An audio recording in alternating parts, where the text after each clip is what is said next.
são curiosidades que a gente tem, mas as próximas a gente vai dar assim já um métier, que é mais nosso. Porque talvez você não tenha tanto contato com o testemunho de Jeová como adventista. E você então não tenha nem muita, tem sempre uma dúvida se é uma seita, se é uma religião, então, mas de qualquer maneira não chega a agredir a gente porque crê em Deus.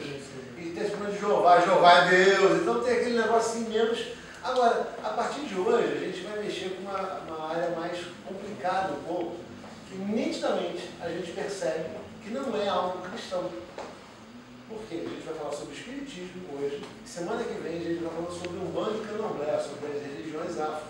Então a gente já sabe assim, esse não é. Esses estudos, e a gente vai chegar à conclusão aqui, a ideia do fórum é a gente conversar sobre, né? A gente vai então entender de onde vem, o que é, como é que pensa. Eu tenho quase certeza que a grande maioria não sabe a diferenciação de uma coisa para outra.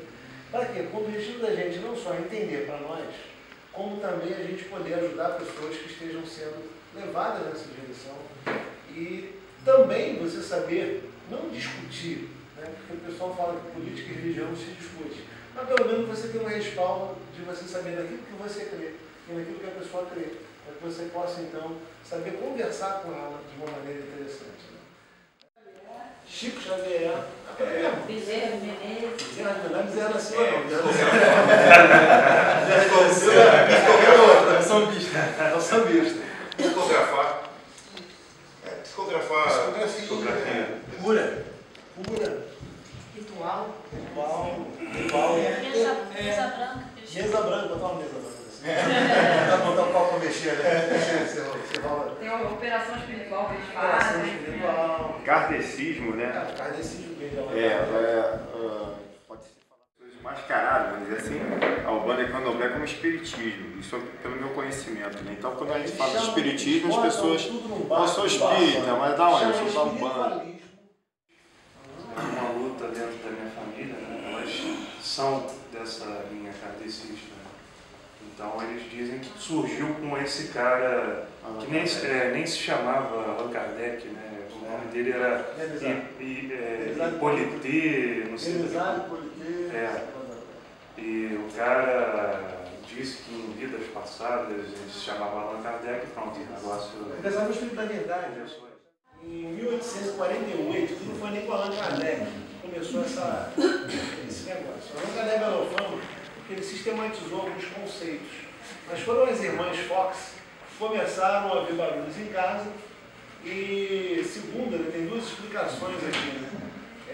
Elas começaram a estalar dedos, aí ouviam uma repetição daquilo, como se fosse um eco, e acharam que tinha alguém meditando e tal. E outra versão diz que elas ouviram barulho em casa, e aí perguntaram algumas coisas para esse barulho, imaginando que fosse um ser que estava ali presente, e esse ser então respondia as perguntas com algumas batidas. Então, por exemplo, perguntava qual a minha idade, aí o ser batia lá, se fosse meu, eu ficava batucando assim, 50 vezes. Como ela era nova, então acabava batendo menos, né? A gente vai falar um pouquinho sobre isso. Por que é importante isso? O país que a gente tem mais espíritas no mundo não é a França, não é a Alemanha, não é os Estados Unidos, é o Brasil. Isso é curioso, né? O Brasil é o país que mais tem espíritas no mundo. E assim, não é um pouquinho não, é muito a diferença do Brasil para os Estados Unidos, por exemplo, para qualquer outro país. Não tem. Na França, por exemplo, não tem quase espíritas. E lá seria Allan Kardec, na terra de Allan Kardec. E no Brasil, a terceira maior religião, no censo do IBGE, é o espiritismo. Então a gente tem o catolicismo, o protestantismo, o evangélico e depois vem o espiritismo. Sendo que esse percentual espírita, ele é responsável, tem uma diferenciação, porque nesse percentual aqui, a classe A e B, que com nível superior, é esmagadora. É assim, um troço de doido, de goleada. Então você tem ali, do espírita, você tem 70%, 80% de classe A e B. E praticamente todo mundo, assim, coisa de papo 90% do nível superior. Isso é bem característico, porque o espiritismo, como você falou muito bem, ele pretende ser não uma religião, mas antes de tudo ele é uma ciência, que tem uma religião por trás, olha só, uma ciência, uma filosofia de vida que traz uma religião. Então ele tem 3 em 1. A pretensão do Espiritismo é ser ciência, por isso ele tenta explicar todos os fenômenos, a gente vai falar um pouquinho sobre isso, dentro de um sistema de vida, que é você aplicar uma filosofia de vida. Então tem uma religião, que é uma forma de você se religar com Deus, através dessa filosofia de vida. Por exemplo, os espíritos habitam em todos os globos. Aí eu falei assim, pô, legal, o que troço foi escrito em 1858? Eu falei, estou tentando entender, que eu estou lendo a parada lá, estou tentando entender que globo é esse. Aí quando ele fala assim, a Terra é o globo para os espíritos menos avançados. Eu falei, bom, os globos são planetas, né? Tudo bem, vou tentar entender. Marte é menos evoluído que a Terra. Júpiter e Saturno são mais evoluídos.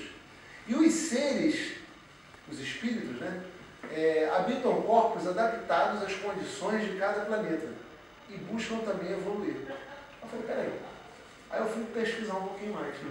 Ele acredita que, por exemplo, a doutrina de Allan Kardec, ele acredita que nós somos espíritos, que estamos evoluindo e um dia a gente vai habitar como espírito, né, não como espírito, como um corpo adaptado às condições climáticas de Júpiter ou Vênus.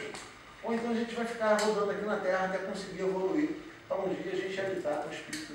Aí eu fui ver como é que eram esses espíritos, né? Os espíritos de Vênus, por exemplo, eles são seres que andam por cima da face, como que deslizando sem nenhum atrito, suavemente, tal. Aí quando tu vai ver a ciência, diz que Vênus, na verdade, é uma massa de gás, e a temperatura de Vênus é menos 145 graus centígrados. E eles dizem que existe lá alguém com um corpo que vai, naquelas condições, habitar naquele corpo, que é alguém mais evoluído que já teve por aqui. Talvez Jesus esteja lá no conceito deles. Ele evoluído foi, então, vamos lá. Allan Kardec, ele traz esse cunho. Mas é feio, entendeu? Científico. Ele traz o cunho científico, tentando explicar a alma, adota filosofias de vida, que é a caridade. Ele pega os 10 mandamentos e só os evangelhos, a figura desse espírito maior que é Jesus, tá? E cria, através disso, uma religião para você encontrar com o ser supremo que criou todos os espíritos. Eles não acreditam que existe um ser, que quando você tem a concepção da criança, ali vai um espírito. Esse espírito é reutilizável, Reciclável. Veio de algum lugar. Ele não acredita que esse espírito foi um espírito original e único, que não vai ter outra chance dentro dessa vida. Ele entende que você vai ter uma chance de você aperfeiçoar. Né? E se você for bem legal aqui, você vai morar em Júpiter ou em Saturno.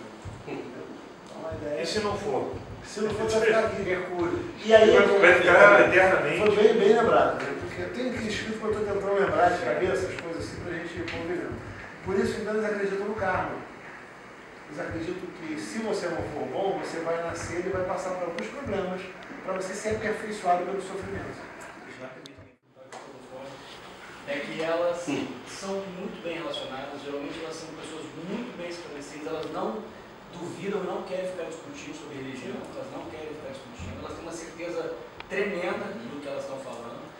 E geralmente, cara, elas são pessoas boas, não são pessoas ruins, não são pessoas más. E aí você fica, você como crente, fazendo bem. Tá fazendo bem a ela, né? Você como crente, se não estiver bem baseado, bem pautado, tu perde o ônibus. Eu acho que esse é essa o maior questão... conflito em relação a isso. Porque, assim como a gente tem na igreja, a gente está fazendo uma classe de EBD, está falando sobre dons, e a gente vê um desconhecimento completo de determinado assunto dentro da igreja, com certeza o espírita também tem muita gente que vai lá para se beneficiar de alguma maneira, buscando alguma bênção, alguma cura, alguma coisa qualquer, mas não conhece a doutrina. Então ele vai falar só que aquilo é bom, que tem que fazer o bem, a caridade, a filosofia de vida, mas não vai entrar em pormenores desse. Se você perguntar para um espírita, se ele acredita em, por exemplo, que existe vida em Júpiter, ele vai falar que não.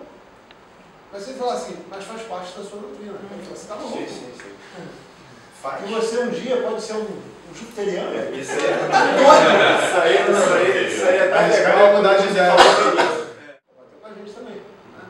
O espírito conserva a memória, mesmo após a morte, e a segunda identidade de cada pessoa. Até aí, tudo bem. O espírito conserva a memória? Sim. A gente vai lembrar no céu? Sim. Vai ter um peso de quem é marido de quem, mulher de quem, filho de quem? Não.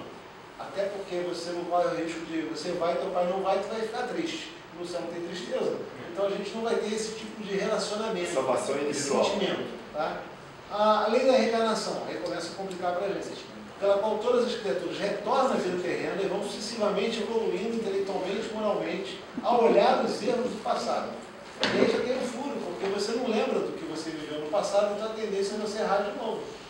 Entendeu? Você, ao encarnar, você teria que melhorar, mas se você não lembra onde você errou, corre o risco de você errar de novo. Aí talvez entre aquela láxia lá que você vive 200.000 vezes a encarnação humana até você, sei lá. E depois... Não, mas eles acreditam que você reencarnando, você vai passar pela mesma situação e vai ver aquilo de forma diferente. Não, talvez aí vai entrar aqui da lei aqui. Sei lá, vou chegar nela aqui. A quarta lei é a lei da pluralidade do mundo, isso é, existem vários planos habitacionais que oferecem um âmbito universal para a evolução do espírito, é aquilo que eu falei. A gente está na Terra, que é um lugar de seres menos evoluídos, mas Júpiter e Saturno são os mais evoluídos dentro da nossa galáxia, mas tem outros lugares aí também. E Marte. Então, essas são as doutrinas.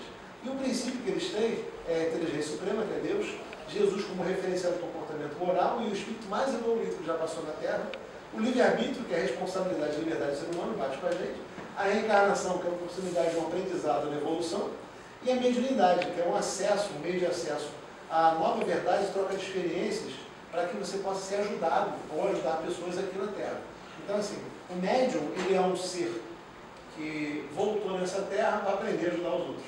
Ele tem que usar a mediunidade dele a favor das pessoas para poder ser um orientador dessas pessoas. Se fosse um canal, né? Um canal de ligação. Eu separei 4 perguntas aqui para a gente expressar a nossa opinião. E o fórum é interessante por isso, né? Não estou aqui dando uma aula sobre espírito, até porque eu não estou apto para fazer isso, porque eu não sou espírita. Eu teria que ser um doutrinador que fosse ensinar sobre isso. Mas vamos lá. Primeiro, a possibilidade de contato com espíritos? Sim ou não? Sim. Sim, não, sim, A não. doutrina espírita. Sim. Só lembrando o seguinte, ó, quando a gente fala de espiritismo, tá? A gente fala assim, espiritismo. O que quer dizer a palavra espiritismo? Vamos pensar numa coisa mais fácil. Se eu falar Marco, que é um filósofo, teólogo, se eu falar para você socialismo, o que você poderia me dizer do socialismo? O que quer dizer socialismo? Economicamente? Não. Vamos para a etimologia da palavra. Ideologia, né? Ideologia. Ismo é de quê? Quer que possa? Ideologia, né? Senta. Está comendo daqui e dali, né? Olha só. Socialismo seria um sistema que o centro do sistema é o social. Capitalismo é um sistema econômico. É o capital. O centro do sistema é o capital. Cristianismo é o centro do sistema é Cristo. E espiritismo, o centro do sistema é o espírito. Ou seja, a preocupação, todas as derivações, tudo aquilo que o sistema traz é baseado no espírito. Por isso, então, a gente tem o espiritismo, é um sistema em que o espírito é a coisa principal. Tá? Porque nós somos seres espirituais, nós temos muito com ele. Tudo bem, eles dão a mesma coisa. Só que eles têm uma ênfase muito grande na questão que toda a doutrina de teologia é baseada nesse centro que é o espírito. E aí eu pergunto, é possível contato com o espírito? É. Sim. Sim. Quando você acredita naquilo, quando você pede que ele tenha um contato com você, hoje eu entendo que espíritos existem aqui. Desde o momento que a pessoa invoca, você consegue ter uma comunicação com eles. Mas não acredito, hipótese nenhuma hoje, que essa comunicação possa te trazer alguma coisa boa. Em momento nenhum. Obrigado. Agora vai pro céu? Esse vai? Vamos pro céu. Céu. E esse cara aqui? Tá bom? Era mal, né? Era mal? Era mal, o cara era mal. Era mal mesmo, mal também está pau. Lá do fundo do cabelo. A gente chama de paraíso. e a gente chama de Seol. Pô, mas o cara vai pro paraíso, assim de cara, vai para paraíso. Sim, o ladrão na cruz foi para onde? Hoje mesmo você vai estar comigo aonde? Paraíso. E esse tempo cronológico nosso na Terra, o cara está aqui, o MM está aqui. E a trajetória dele vai estar lá um tempo. Até que vai chegar um dia, que é o dia do juízo. Em que todo mundo vai passar diante do trono de Deus. Do trono, a coroa aqui. Todo mundo vai passar aqui. Pô, mas já tá. Tem chance de mudar de lado? O cara que está aqui, que vai chegar lá diante do trono, tem chance de mudar de lado? Não. Ele vai para onde? Lago de fogo e enxofre que foi preparado desde antes da fundação do mundo para o diabo e seus anjos de Apocalipse. E esse cara aqui, que chegou aqui diante do trono, ele vai para onde? Nova Jerusalém, ataviada, tal. Aquele, olha só, qual é o julgamento? 1 Coríntios fala.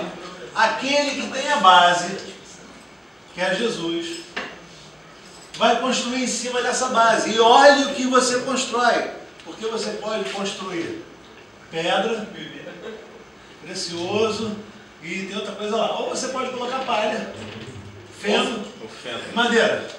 E o dia do juízo vai vir como fogo. E aquilo que for queimado não vai contar. E se por acaso você tiver colocado só palha, feno e madeira, vai queimar tudo.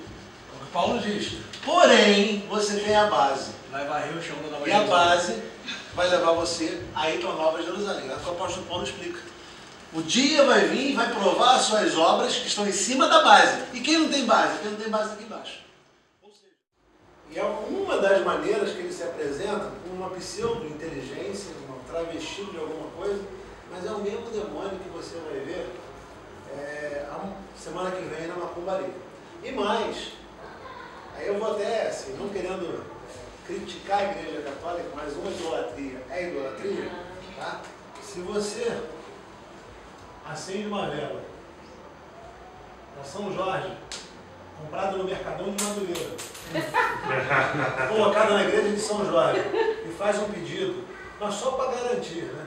Outra pessoa vai lá da tua família, compra uma vela no Mercadão de Madureira e acende uma vela para algum, e a coisa acontece, quem é que realizou aquilo? Foi algum ou foi São Jorge?